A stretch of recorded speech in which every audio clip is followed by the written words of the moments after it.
ალადაშვილის კლინიკაში რამდენიმე წუთის წინ შევიდა ნიკა კაპანაძის ადვოკატი, რომელსაც დღეს პირველად ექნება დაკავებულთან კომუნიკაცია და შესაბამისად კლინიკის დატოვების შემდეგ უფრო მეტი დეტალი გახდება ცნობილი, რა სიტყვის დანაშაულის მოტივთან დაკავშირებით, ნიკა კაპანაძე რა სიტყვის იარაღებთან დაკავშირებით, რა იყო მიზეზი, რის გამოც ამ იარაღს ინახავდა სახლში. შესაბამისად ეხლა ბევრი კითხვა არსებობს, როგორ შეიძლება ფსიქიკური ჯანმრთელობის მქონე პაციენტს ჰქონდეს იარაღები სახლში და ამაზე რეაგირებას არ ახდენდეს ძალოვანი უწყება მაშინ, როდესაც მას ინფორმაცია აქვს, რომ და სწორედ ახალგაზრდა კაცს აქვს ფსიქიკური პრობლემები. შესაბამისად ბევრ კითხვაზე უნდა გასცეს ადვოკატმა პასუხი მას შემდეგ, რაც დატოვებს სწორედ სამედიცინო დაწესებულებას. დღის ბოლომდე დაკავებულ ნიკა კაპანაძეს ოფიციალურად ბრალდებულის სტატუსი ექნება. ბრალი უნდა წარუდგინოს საგამოძიებო უწყებამ კაპანაძეს, თუმცა კონკრეტულად როდის მოხდება ბრალის წარდგენა ჩვენთვის უცნობია. ალადაშვილის კლინიკასთან ჯერჯერობით არ გამოჩენილა მთავარი საგამოძიებო უწყების წარმომადგენლები. აქ ერთი საყურადღებო დეტალი არის, საზოგადოებისთვის ცნობილი არის, რომ ნიკა კაპანაძეს 2 ან 2 პირზე მეტი პირის მკვლობის მცდელობას ედავება საგამოძიებო უწყება. ამ მუხლით ყავთ ის დაკავებული, თუმცა მუხლი ბუნებრივია დამძიმდება, როგორც კი ოფიციალურად წარდგენა მოხდება კაპანაძისთვის, რადგან ყველასთვის ცნობილია, რომ ნიკა კაპანაძის ნასროლმა ტყვიამ შეიწირა 17 წლის ბიჭის სიცოცხლე.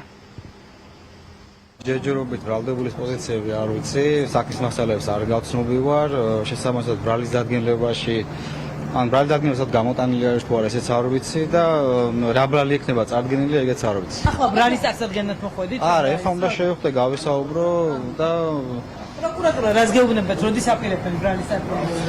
ნუ თუ ვიმიჯერებთ იმას, რომ უშინ არის დაკავებული, დღეს ყველა შემთხვევაში ბრალი უნდა წარადგინოს. აპირებთ ექსპერტიზის მოთხოვნა? სისხლის სამართლის საქმიდან გამომდინარე, როგორც პრაქტიკა გვაჩვენებს და როგორც თვითონ საქმის სიმძიმე გვაჩვენებს, ყველა შემთხვევაში ინიშნება ფსიქიატრული ექსპერტიზა. ეს მე მოვითხოვ თუ არ მოვითხოვ ამას, თვითონ სისხლის სამართლის საქმე განსაზღვრავს ამასო საჭიროა და ვალდებულება ამისი, რომ შემდგომში თვითონ ბრალდებას არ წარმოეშვას მსგავსი პრობლემები. ოჯახსაც არ ექნება ის სამართლებრივად დასაბუთებულად არის არ ეცოდინება, ხა არის ის შეზღუდული ფერმნარიანი თუ არ არის შეზღუდული. არ ვიცი, მე ჩემთვის არ ვთქვია ყველა შემთხვევაში. იარაღები როგორც ვიცი მე მას რეგისტრირებული აქვს ჩვეულებრივად. რატომ ხონდა ირაში ჭირდებოდეს? რა, ჩვეულებრივ ნებისმიერ ადამიანს შეუძლია დაირეგისტროს იარაღი და ხონდა. სამი იარაღი ხონდა და რაში ჭირდებოდა სამი იარაღი გვაინტერესებს? არ ვიცი, არ მქონია მე მასთან კომუნიკაცია, ვერ გეტყვით ის სიჭირდება და რას ჭირდება. ინფორმაციას მას შორის ამ თემასთან. რომს გამოვიტანო ეხლა მის საუკეთესო ინტერესებთან გამომდინარე ვერ გეტყვით ვერაფერს. ყურადღების ცენტრში არის ახლა ალადაშვილის კლინიკა.